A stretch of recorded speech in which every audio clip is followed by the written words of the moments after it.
Good afternoon. I have the pleasure to introduce Dr. Celeste Clark. I could tell you that she's been at Kellogg's for 35 years and had an illustrious career. She's a nutrition scientist. She has worked with the National Cancer Institute and developed a groundbreaking educational campaign on diet and cancer. I could tell you that she was president of the Kellogg Corporation and Citizen Fund. I could tell you that she's collaborated with many governments and worked around the world with various academic institutions, including the US, Canada, Mexico, Australia, and Europe. I could tell you that she's on boards of many companies. The company I work for, Mead Johnson, she's one of our board members, as well as AAA in Michigan. I could tell you that she serves as an adjunct professor for Michigan State University, and she's an invited guest lecturer for many universities. But actually what I want to tell you about Celeste is that she's deeply passionate about STEM. When I asked her on short notice to do this, she was excited about this. She had previously worked with Institute of Medicine on STEM. It is a person that is very warm. I've had her at other talks, and people just flock around her. She is asked to mentor many people, and she's enthusiastic about that. So that's what I'd really like you to know, a warm individual dedicated to advancing the cause of science. So with great pleasure, I'd like to introduce Celeste Clark.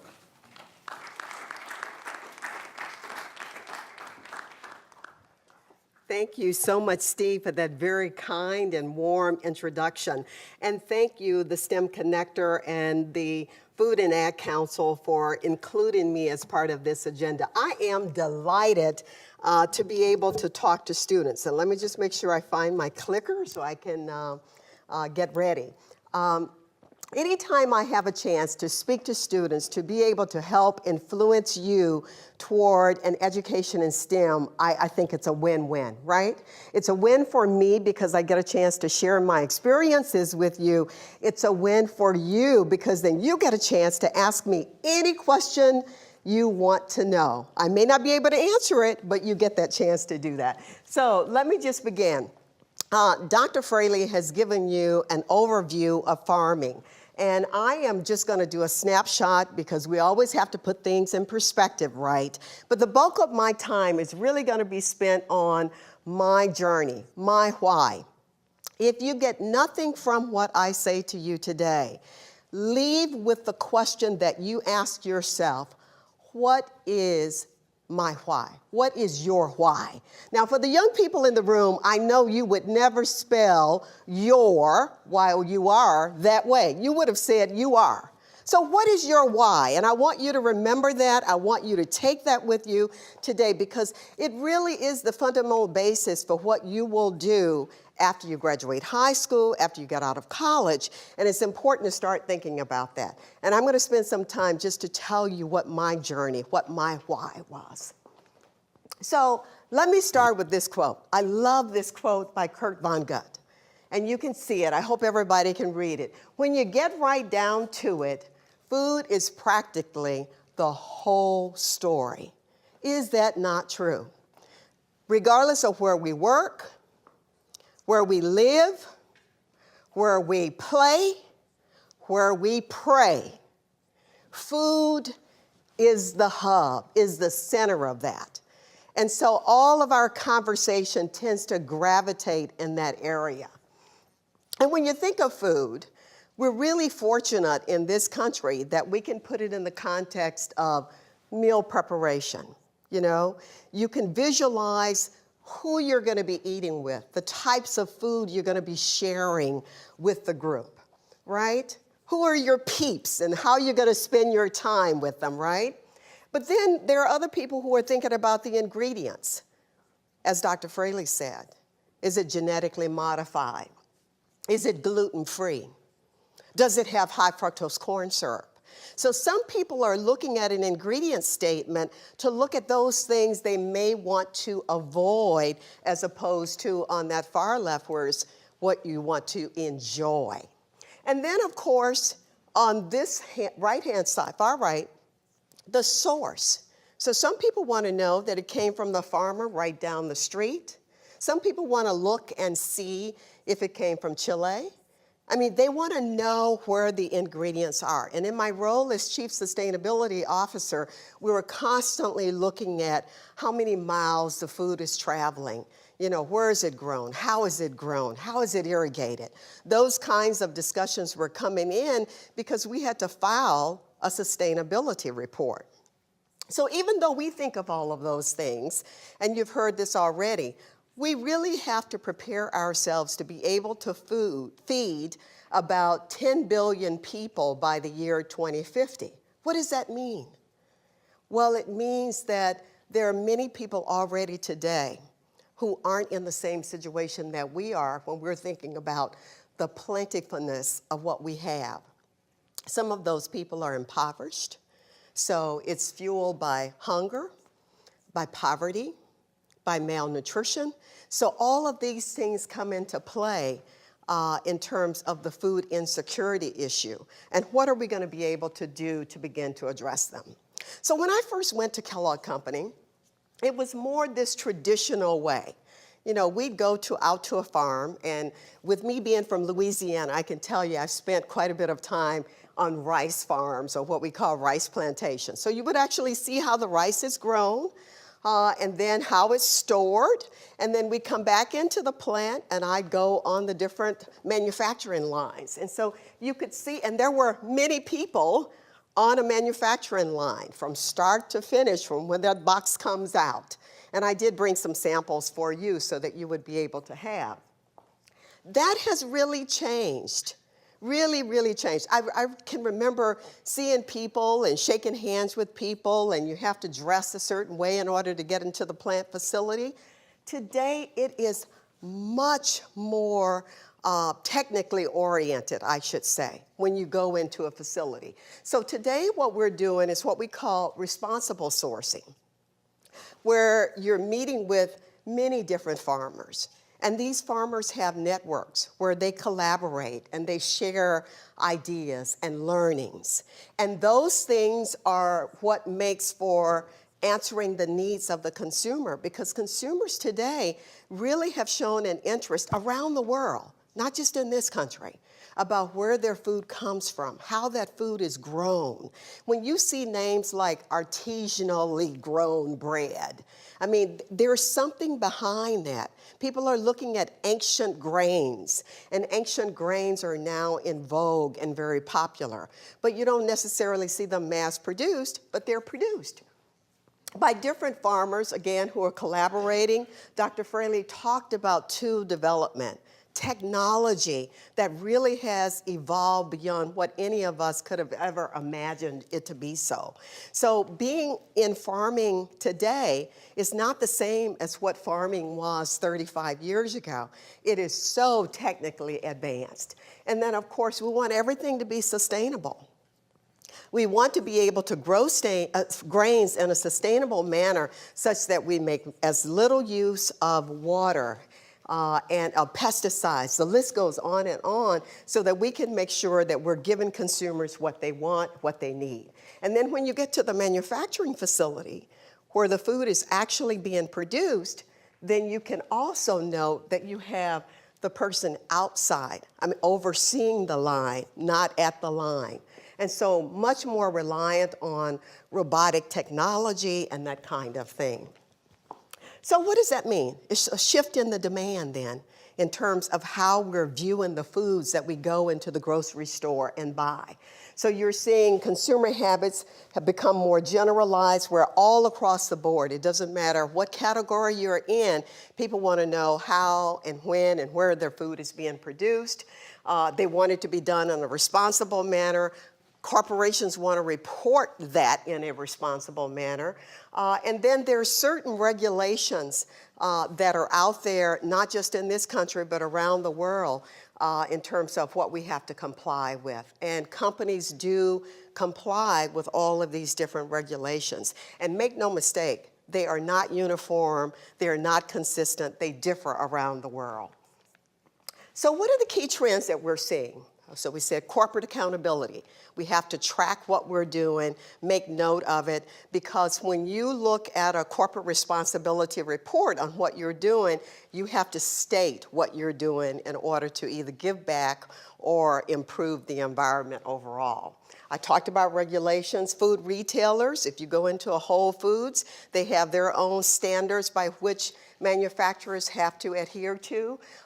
There are others like Safeway who have their own. Tesco in the UK has a set of standards. So each food retailer has their own set of standards by which, when you're producing agricultural products and selling them, particularly when you're going exporting and importing, that you have to comply with. Of course, eco-labeling, everybody has been talking about clean label and looking at the labels to see what's in the food, what's not in the food, in an attempt to avoid certain ingredients. And then there's been a dramatic increase, and there will continue to be, for meat and grains. I think the difficult thing is that we know we're not going to have enough animal protein to feed the world. So we're going to be much more reliant on grains and on plants. And in fact, this year was deemed the year of the pulses, which is really a lot of the beans and peas and that type of thing which you need to eat. What are the implications?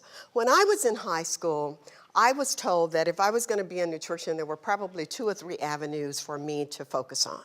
Look at this wheel, incredible, of what opportunities you have, not only to work into these different areas, but to interface with them. And I know someone from HR is going to talk to you a little bit later, so I won't spend a lot of time.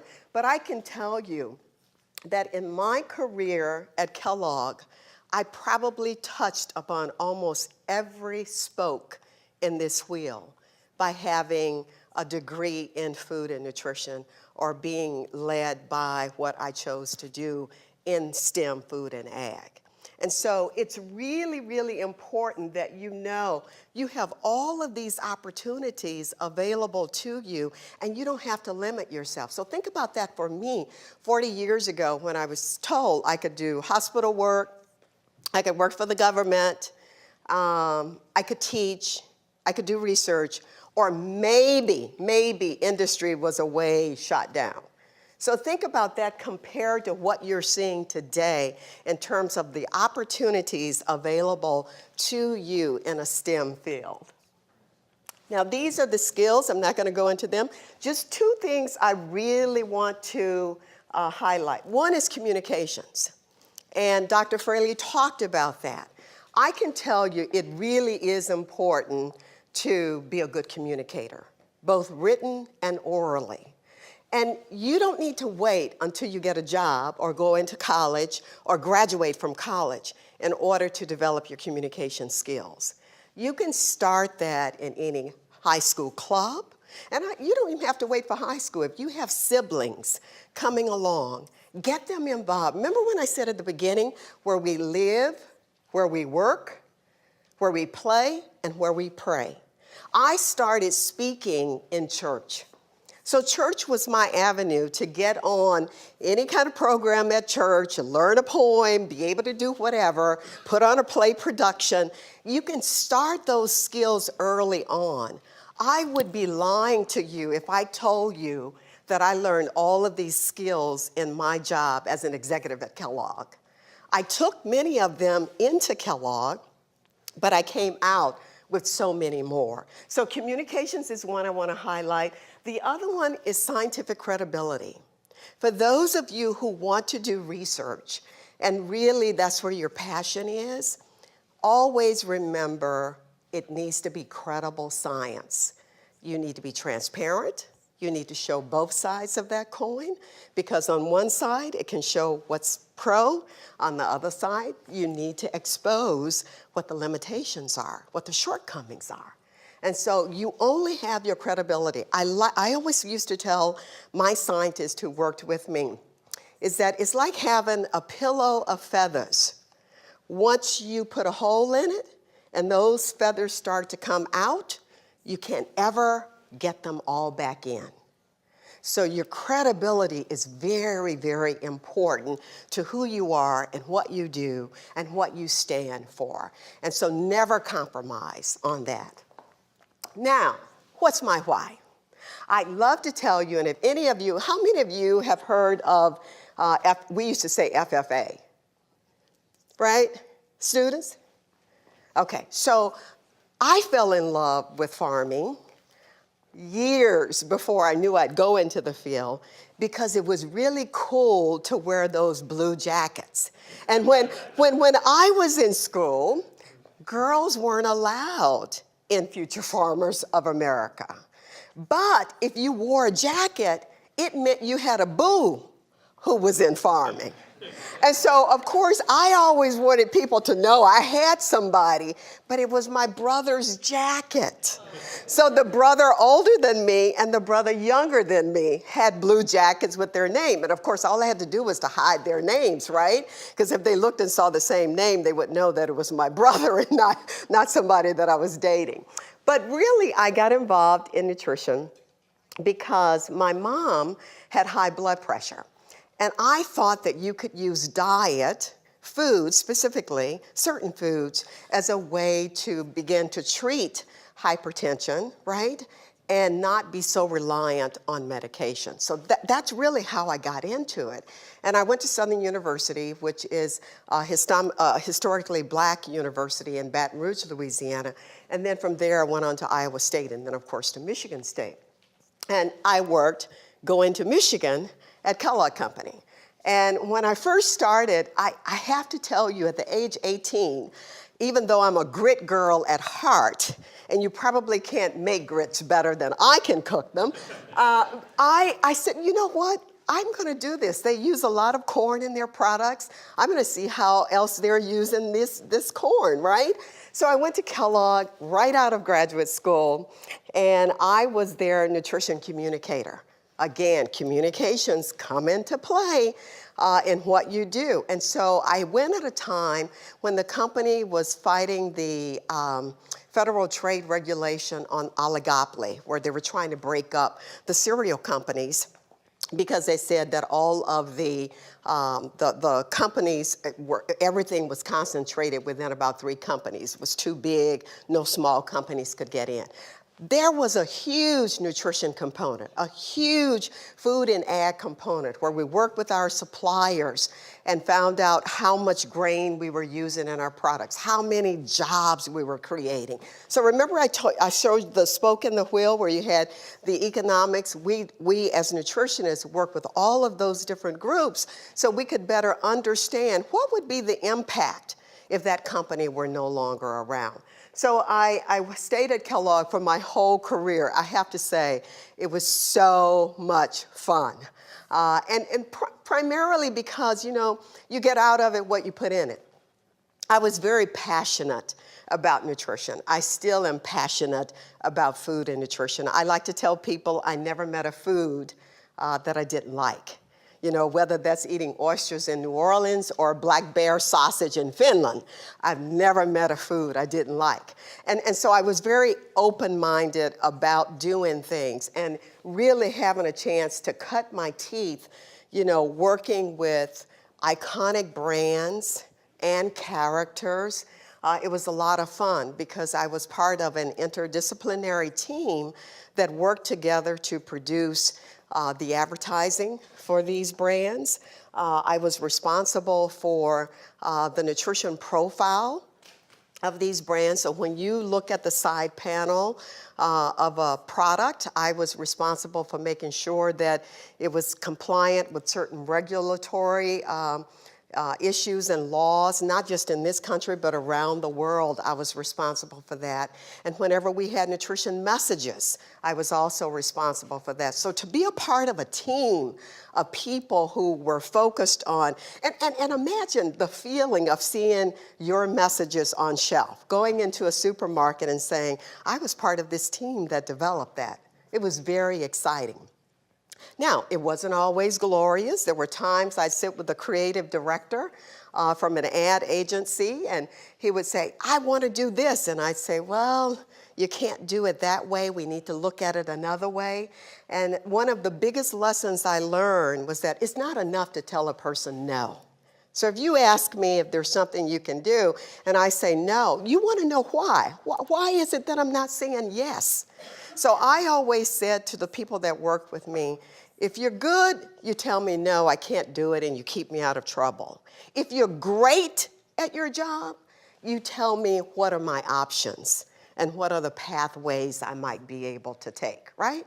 So I always want to work with great people because I love having options. Then I can choose.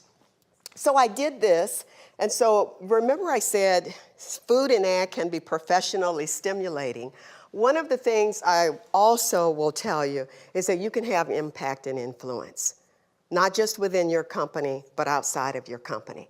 And one of the things I worked on in the mid-'80s was the health claims. We had a campaign with All Brand where we were looking at the relationship between diet and cancer prevention. And for those of you who were born after 1984 in the room, you will know that at that time, we did not have a regulatory framework for health claims. You could do health messages. You could say, this food it should be a part of a balanced diet, or you should eat this food because it provides X number of certain kinds of micronutrients or macronutrients, but you could not link the food to a disease state. The regulations in no country allowed for you to do that. And what we did as part of this campaign, the All Brand campaign, was we actually showed how the fiber in All Brand could reduce your risk of certain kinds of cancer, specifically colon cancer.